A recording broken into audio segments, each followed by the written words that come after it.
Timeless. Chapter 9. Forward March. Wendigos? Are you certain? Celestia asked, sipping a steaming cup of herbal tea as the two ponies in front of her nodded. Positive. There are no other creatures or organizations that fit the description. They have the motive and certainly the means. I imagine they have plenty of treasure to utilize from unfortunate settlements that froze over ages ago, too. Shifting remarked, Luna looking to her sister in worry. I agree with Shifting. However, it is fascinating that such evil spirits are having others do their bidding for them now. We haven't had a major incident with them in ages. They should still be confined to the northern areas. Why they are branching out is a mystery. As Celestia nodded, Luna's own eyes narrowed briefly. While her sister appeared the perfect calm ruler as she mused over the facts, the Lunar Princess could see past the mask. At least one of the ones her sister wore on a daily basis. A slight crease at the edge of Celestia's cheeks indicated genuine worry, and Luna felt her heartache as the hints of tired wrinkles edged out from under her sister's eyes. The usual mirth and sharpness behind the Solar Princess's eyes seemed to be muted, if not absent, the lack of such causing even more worry to edge into Luna's mind. Dear sister, this news is not the primary cause of your distress, that much I can tell. Are you not sleeping well? Something is bothering you? Will you not let me help? I will contact Thorax and see if he could subtly calm the populace with the subject's abilities, perhaps blunt the impact this news will hold. The last thing we need is an outburst of hate and distrust right now. However, the Crown's reassurances will only go so far, as will the Changeling's ability to foster goodwill. But bombing an orphanage, even without any deaths, is beyond what kind words and a hug can remedy. We'll keep the full news from the public at least until we have a proper response, so that should buy us a few days of breathing room. Wendigos, of all the enemies, why them and why now? They cannot be bought, bargains, negotiated with, or otherwise destroyed, only defeated for a time. She murmured, then seemed to snap out of her thoughts. You have my full support to deal with them as you see fit, Drill Sergeant Sands. I'll pass along your recommendations to my Royal Guard as well. I suspect most enemy operations will take place at night as to maximize the fear and dread felt. Luna nodded, then reached over to give her sister's shoulder a pat. Thank you, Sally. Now back to bed with you. I think we'll have enough busy days ahead of us. Celestia's ears perked up, the barest hint of a smile twitching at her features. Is my younger sister ordering me to bed? Yes, and if you don't go, I'll order Shifting to read you bedtime stories until you pass out. Hey, don't drag me into this. Shifting piped up with a grin, watching as Celestia waved a hoof. Fine, I'll see you all later then. Celestia grumbled, taking a leave out of the throne room. Luna then let out a tired breath, head shaking slowly. She is troubled and I know not why. She sighed, Shifting not able to do much other than shrug. I wish I could assist, but I don't think it's my business. A smile was the stallion's reward, Luna waving a hoof at him. You've done enough, Shifting. We have a few hours of the night left, so let us try to get the facts into a cohesive form. You're talking about paperwork, right? Oh, yes. So much paperwork. Shifting followed Luna as she led him towards the war room, but then he paused. Hey, Luna? The stallion asked. Considering this might be the last moment of peace that we get for a good day or two, perhaps I'd best ask this now. Shifting began.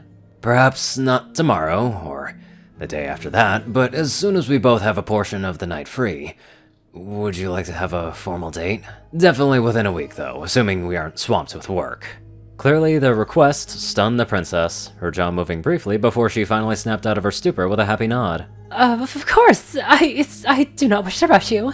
Did you not say but earlier this night we were going to take things slow? Shifting blew out a breath, shaking his own head as a slight smile etched onto his features. Between training and everything going on, I haven't felt this me in 1,000 years. The emotional swings have subsided for the most part, as you know, but there's no reason to wait. A gentle smile etched onto his features, genuine affection in his eyes, as the stallion looked over to the princess. I never really realized it until recently, actually, but between your support and having a duty, I can remember. Shifting whispered, standing a bit taller. I remember all of the good, everything I've done, all of my friends. The shadows in my mind are in full retreat, and I want to keep it that way. Seeing where things go between us is about as positive a thing as I can think of. Besides, a few simple outings will be nice. He paused, noticing the tender smile on Luna's features. Now, I don't think a simple date or two qualifies for rushing things though, but if for whatever reason it feels like we are, then we can adjust as such. However, if you desire to make out on the second date, then perhaps that might be a bit hasty. Shifting only managed to hold back his chuckles for a moment, watching as Luna's face promptly brightened to a shade that would make a tomato proud. I'm sorry, Luna, I couldn't resist. But my point does stand though. Shifting gasped, waving a hoof at the fuming yet amused Alicorn. I don't know what the date'll be yet, but I wanted to ask if that's something that you'd like to pursue, at least once we have a break from this craziness. Luna took a few deep breaths, waiting until the blush had faded from her cheeks slightly. I'd very much like to pursue such things, and if you feel it is appropriate, I will follow your lead. I look forward to our date shifting, whatever it may be. The stallion couldn't resist, waggling his ears with a wide grin. Oh, whatever. Does that second date option truly hold such appeal? Such candor and boldness, Luna? I had no idea Silence, you cheeky stallion, you— Words failed the flustered princess, yet Luna couldn't keep a smile off of her face as Shifting cackled. Forgive me, I'm done though. I'll let you know when I have it all planned.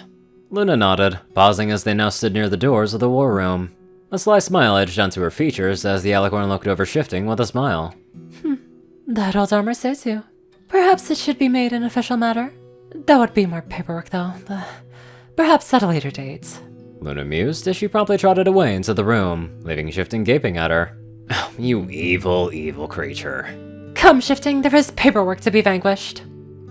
So evil. Next group ready? Stand by. Go! Shifting bellowed, watching as the trainees dashed into the obstacle course. While not outfitted with combat training tools, the animated mannequins, stairs, spinning barrels, swiping wooden arms, and other oddities still provided a challenging test of agility and stamina. Well, I'm certainly not surprised that Silty traversed it with ease. That Mariner group have been pushing themselves after every formal training. Come to think of it, it's the same ones who helped me during that fire yesterday. His gaze then drifted to a burly station, the drill sergeant's mouth curling up into a smile. Sithistral paused, instructing a few recruits that had been struggling in the lap before. He then traversed the course behind them, calling out advice before each segment. I have to say, Bitterblade has come rather far in a short few weeks. Not top of the class, but he seems to have taken quite well to helping those under his skill set. Silty seems to have her own set group that's going above and beyond the requirements, while Bitter has just been helping the ones lagging throughout the program. Well, with a bit more training, I think there's a job that would suit him quite well. As the final group of 12 recruits ran through the course, Shifting nodded in approval as they all stood at attention, sides heaving and sweat dripping from their brows. He had pushed them the past 5 days, making sure that they all met the physical requirements and then some. Teaching over 30 at a time had been taxing but necessary, evaluating each on their readiness and skill.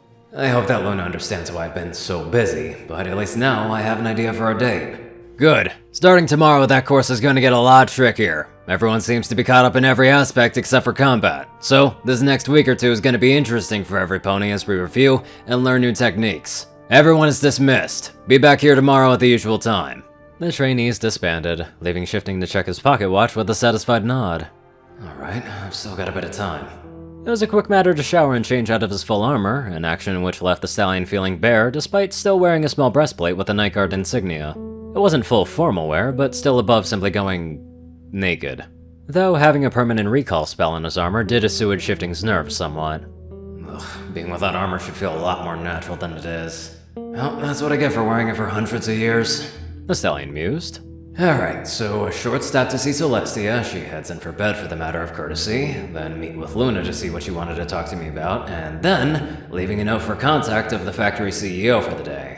I should be able to tour tomorrow before Hoof. Trotting down the hallway, Shifting couldn't help but grin at his perfect timing, catching Celestia just as she was trotting down the halls for breakfast.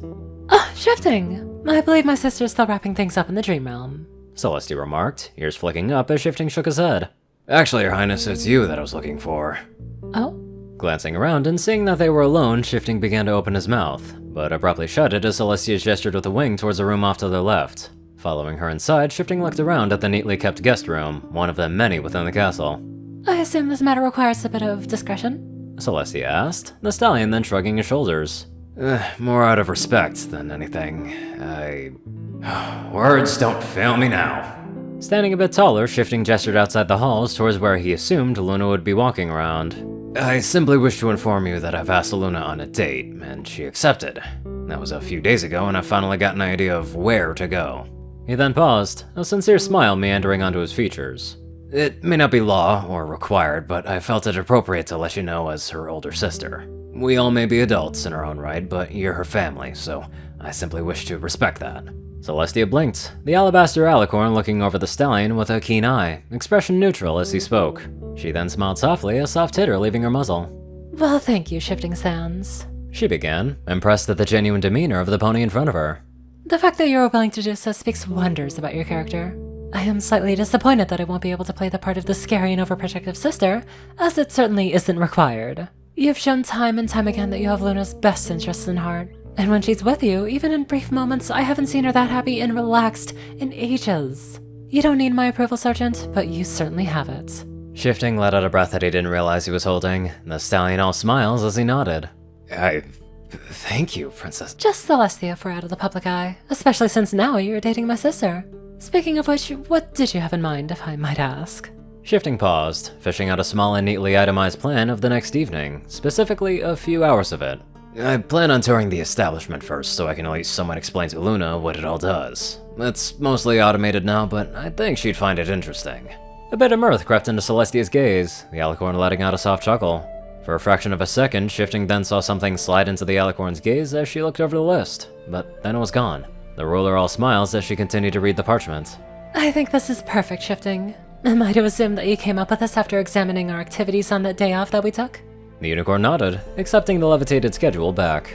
That's correct. I try to combine one or two things the newspapers mentioned, and I just hope that she likes it. Celestia let out a hum in thought, walking with Shifting towards the door. To be fair, I think Luna would be most content doing anything with you, Shifting. That said, I think you've picked a fantastic activity. Now then, I think she's in her study at about this hour. From what I understand, she wants to discuss something with you. However, I'm not too sure if you got that message yet. Shifting nodded, bowing his head respectfully as he trotted off. Thank you, Celestia, he remarked, making his way down the halls.